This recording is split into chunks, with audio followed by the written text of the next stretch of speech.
to this now. Government has made promises to put an end to gangs, extortionists and the construction mafia. This comes as businesses in some parts of the country have been forced to close as extortionists demand money for so-called protection fees. Crime SA's extortion crisis, Thabang Bogopa is an extortion and is a researcher talking about this topic. Thabang, thank you so much for joining us this afternoon. A big focus this week on crime stats, whether it was the Stats SA releasing them or the SAPS, and of course the Minister of Police in the different parts of the country, and also signing that MOU in the Western Cape. What do you make of all this talk of crackdown, particularly when we're talking about extortion? Thank you so much and good afternoon. It is actually very worrisome. However, we are grateful as crime researchers that now the challenge of extortion is being prioritized, or it's actually receiving the necessary attention that it deserves from law enforcement. If you were to understand, in Western Cape, it is highly infested with gangsterism, which is normally called organized crime. And if you understand, it is twofold. In the main, extortion is perpetuated particularly from political landscape or for political cycles, in the sense that certain politicians end up enjoying the services of these extortionists or these gangs in terms of inducing fear amongst their competitors.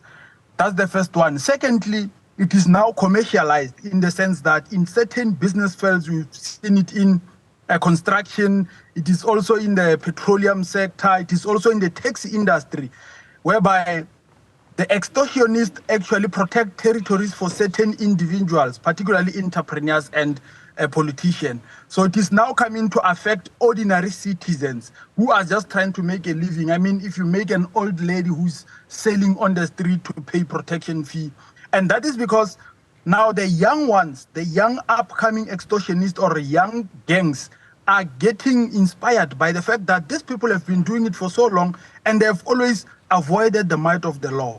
And we wish that this crime can be prioritized as well. And also there should be dedicated crime units that are meant to curb extortion across the whole country.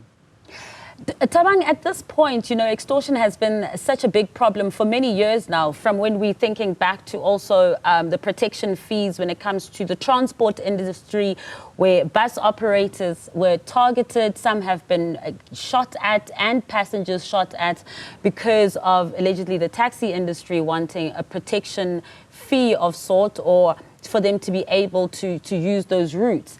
Then we saw it again when it came to meter taxi drivers and the e-hailing service, and it just proliferated. Now it's in schools. We've got reports of extortion syndicates in actual learning institutions. And I'm not talking about higher learning institutions.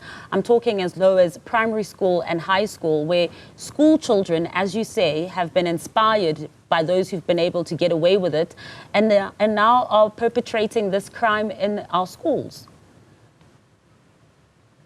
Yeah, it is a very big challenge. However, let us look at what might make it more severe but easily perpetrated without being arrested. The collection of the evidence that's involved.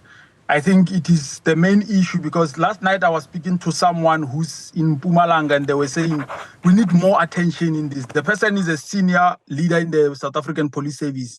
And they said, you know, this extortionist, that this side of Mpumalanga, they are actually making network service providers pay to offer network services in their area. So if you don't, they will just come and disturb the towers. They just come and disturb the towers. And the service providers were saying, law enforcement, how best can you help? Now the challenge is here. In South Africa, a case can only be enrolled on the roll of court if there is prima facie evidence. Prima facie simply meaning basic evidence that's enough to believe that this crime has actually been perpetuated and the person who's being prosecuted is the one, or is likely the one, who has committed the crime. Now, that is the most difficult aspect of it, that, okay, you know that this person, this gang are the ones doing it. They are using cell phones which cannot easily be tracked. How then do you link them to the crime? And how do you present the case to a prosecutor who knows nothing about the issue? All they want is to see the evidence inside the case docket. So I think the South African police should fast track means, even if it includes technology and other international measures that are used internationally to curb extortion. How best do we recover the evidence, including the communications in terms of the RICA Act? How do we get the communication ready within the 24 hours of a case being sent to court? And I think that's when we will win against the war, because currently you look at the ones that are happening at schools. The unfortunate part is that the criminals are our own brothers. They chill with us in our own cases, in our own locations, and they brag to the young people that this is easily done. Look, I got 20,000 from this guy who owns a filling station. Today I'm going to stop 3 trucks. If you travel from Gauteng to Eastern Cape, there's areas where we know that once they come, being 4 or 5, you just have to stop and give them the money and then pass. But the challenge is that now, if they stop you there and you want law enforcement, the nearest police station is about 100 kilos from where you are. Those are the challenges. How are you going to prove that those people who are wielding firearms were actually intending to rob you or to distort a certain amount of money from you? So those are the issues that the SAPS should ensure that they fast track the means of gathering evidence and presenting it within the ambits of the law of evidence in court at the first phase of the case being submitted in court. So, of course, that needs to be the hard work on the ground that is done, because what we have now, it seems as if, and the intention is good, of course. You know, when the president says they're going to crack down on this and they're going to have a heavier-handed approach when it comes to a construction mafia and extortion and gangsterism. But the truth is, it sounds a bit like lip service.